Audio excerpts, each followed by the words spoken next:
Good morning, my brothers and sisters. Welcome to episode number 69 in the book of John.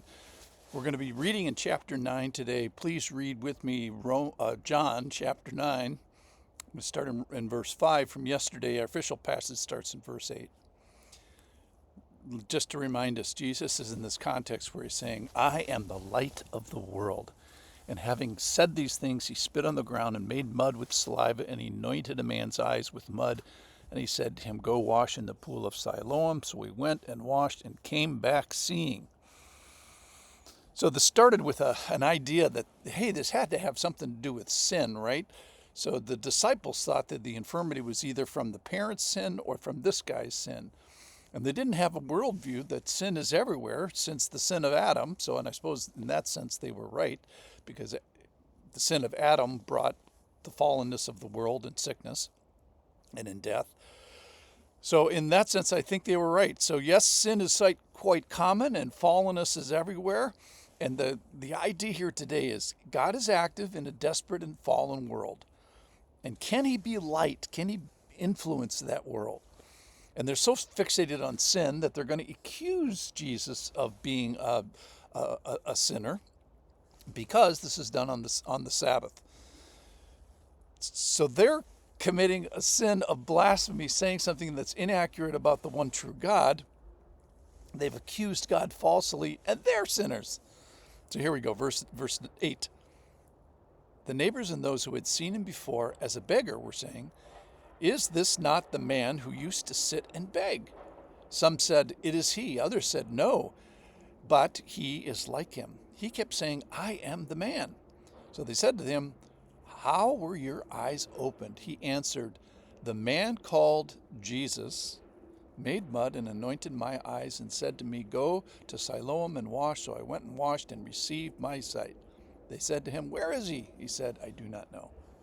So these neighbors had seen this guy before, and not only as a blind man, but also as a beggar, which made me think, hey, where are your parents and what kind of provision are they providing or not providing? So they were findable. The parents were findable. They're going to find him in tomorrow's passage. And so was the blind man. And so they're nearby somewhere. And why would you they're alive and nearby. So why would you let your son beg? What kind of parents must these guys be? And I think we're going to see tomorrow, especially, they're going to miss the mark of good parenting. All right. So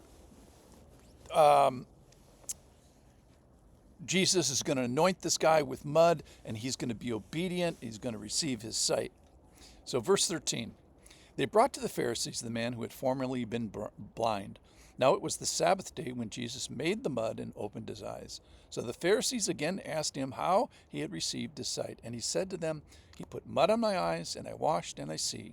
Some of the Pharisees says, This man is not from God, for he does not keep the Sabbath. But others said, How can a man who is a sinner do such signs? And there was a division among them. So they said again to the blind man, What do you say about him, since he has opened your eyes? He said, He is a prophet. Jesus is Lord of the Sabbath and of everything else. And they do have a man-made rule about making clay. They actually have 39 rules about classes of forbidden work to do. So in a sense, according to their man-made rules, again, they're right about this. So Jesus is rightly inserting himself into the Sabbath and is boldly illustrating and stating, he's saying, I am bringing sight to a man, I think the ESV note said this best, that the works of God might be displayed in him, which indicates that God in his mysterious and wise providence sometimes allows his children to go through hardship and suffering so that they can experience God's mercy and power in delivering them. So the sign here points to a big reality, which is Jesus says, I am the light of the world. I am bringing light to the world. So I'm God. I'm authoritative. I'm the one that has power. What I bring is beyond category of anything you experienced. Jesus is going to illustrate this in 7 ways in the Gospel of John. This is the second one. He said already, I'm the bread of life. I'm the light of the world. He also says, I'm the door to the sheep, the good shepherd, the resurrection, the life, and the true vine. So there's 7 things he says in the context of I am.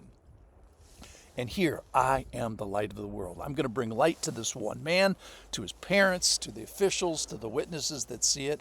I am the light of the world, and I can shine in these bad circumstances that you do not prefer. So we have this context of suffering being a reality, which is not apart from being the Christian experience.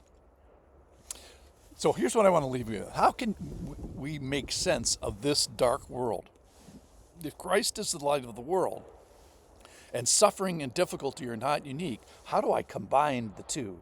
More specifically, how can I let Jesus be the light of the world and light of my world? And my world is marred by sin and just plain fallenness.